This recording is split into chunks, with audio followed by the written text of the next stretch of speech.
കുർബാന തർക്കവുമായി ബന്ധപ്പെട്ട് കാലടി മറ്റൂർ പള്ളിയിൽ കഴിഞ്ഞ ദിവസമുണ്ടായ തർക്കത്തിൽ വികാരിയും ധ്യാനഗുരുവുമായ ജേക്കബ് മഞ്ഞളി അച്ഛനെ രക്ഷിക്കാൻ സഭയുടെ വിമതപക്ഷ ഉന്നത ഇടപെടൽ എന്ന ആരോപണം ശക്തമാകുന്നു.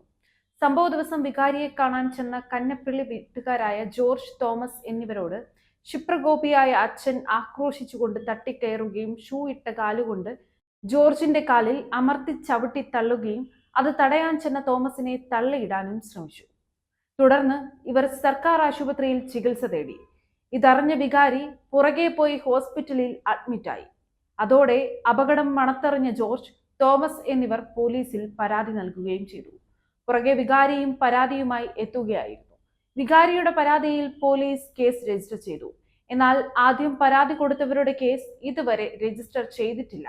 ഇത് സംബന്ധിച്ച് അന്വേഷണം നടത്തിയപ്പോൾ പോലീസ് പറയുന്നത് വിമതപക്ഷത്തിന്റെയും ഇതര സഭാവിഭാഗങ്ങളുടെയും ഉന്നത നേതൃത്വങ്ങളിൽ നിന്നും സമ്മർദ്ദമുണ്ടെന്നാണ്. സഭയെ രണ്ടു ചേരിയിലാക്കിയ സഭാ നേതൃത്വം ഇതൊന്നും കണ്ടില്ലെന്ന ഭാവത്തിലാണ്. അതുപോലെ ഇതേ ഇടവകയിലെ യൂണിറ്റ് 3 പിരാരൂർ പ്രദേശത്തുള്ള 16 വയസ്സുള്ള കുട്ടിയുടെ കഴുത്തിന് പിടിച്ചു ഞെക്കി നഖം കൊണ്ട് മുറിവേറ്റ സംഭവമുണ്ടായത് 2 മാസം മുൻപാണ്. പള്ളിയിൽ വെച്ച് തന്നെയാണ് സംഭവിച്ചതും. മാതാപിതാക്കളും നാട്ടുകാരും ചോദിക്കാൻ ചെന്നപ്പോൾ തട്ടിക്കയറിയ മഞ്ഞളി അച്ഛൻ ചൈൽഡ് ലൈൻ വഴി കേസ് പോകുമെന്ന് പറഞ്ഞതോടെ ക്ഷമ പറഞ്ഞ് അവസാനിപ്പിച്ചു. എന്നാൽ ആ സംഭവത്തിന്റെ ഞെട്ടലിൽ നിന്നും കുട്ടിക്ക് ഇതുവരെ മോചനവുമായിട്ടില്ല. പിഞ്ചു കുഞ്ഞുങ്ങളോട് പോലും അനുകമ്പയില്ലാത്തവരോട് എന്തു പറയാനാണ്? ഇതിന് സമാനമായ സംഭവങ്ങൾ മുൻപിരുന്ന പല ഇടവകകളിലും ഉണ്ടായിട്ടുള്ളതായി അങ്കമാലി നസ്രാണി ഇന്റലിജൻസ് കണ്ടെത്തിയിട്ടുണ്ട്. കൂടുതൽ അന്വേഷണം നടത്തിയാൽ സഭയ്ക്ക് കൂടി നാണക്കേട് ഉണ്ടാകുമെന്നാണ് അറിയുന്നത്.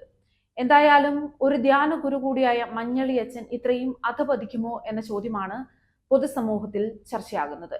ഒപ്പം സ്വർണ്ണക്കടത്ത് കേസ് ഉൾപ്പെടെ ചിറ്റൂർ ധ്യാന കേന്ദ്രത്തിലെ പാതിരാത്രിയിലെ മീറ്റു വിവാദങ്ങളും ഉൾപ്പെടെ ചർച്ചയാവുകയാണ്.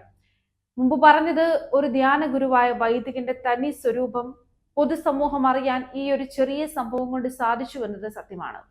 സഭാ തലവനെതിരെ വരെ പോലും കേസ് കൊടുക്കാനും വിവിധ നിലവാരമില്ലാത്ത കാര്യങ്ങൾ നടത്തുന്നതും കണ്ടതാണല്ലോ.